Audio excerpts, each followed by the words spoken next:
The transition wasn't like a movie. There was no gentle introduction to my new reality. One day, I was the heiress to a billion-dollar legacy.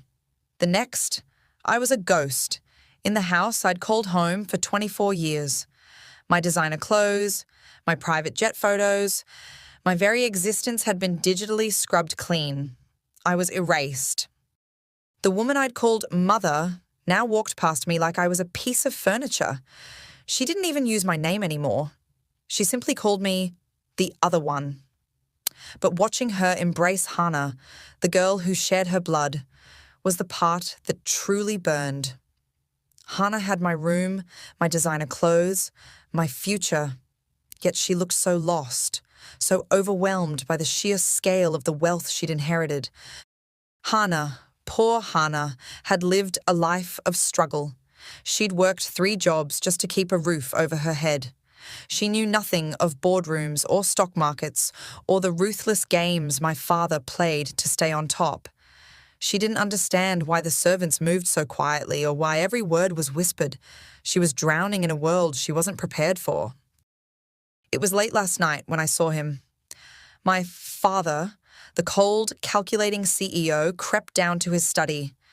He opened the heavy, antique safe hidden behind a painting.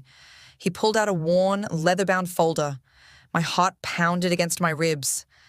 I knew this was more than just business. This was personal. I waited until he slept, then used the old security code I knew from childhood, a code he never changed. Inside the safe, beneath stacks of financial reports, I found it. A single yellowed document. It wasn't a hospital record, it was a contract. A legal agreement signed by my father and another woman, a woman named Kim Sora. The contract wasn't about a hospital mistake, it was a debt. 24 years ago, Kim Sora, a former rival in the tech industry, owed my father a fortune, a debt she couldn't pay. So they made a deal. Her newborn daughter for a clean slate. My real mother, the woman who gave birth to me, traded me for her own freedom. Hannah was born to them, the legitimate heir, but I was just a payment, a pawn. I stared at the signatures, the cold, legal terms outlining my existence as property. Hannah, with her simple heart, believes she was stolen from this life. But I was given away. My father planned this. He knew. My mother knew.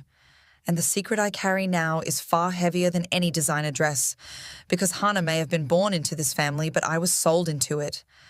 And neither of us truly belongs. I'm holding the contract that proves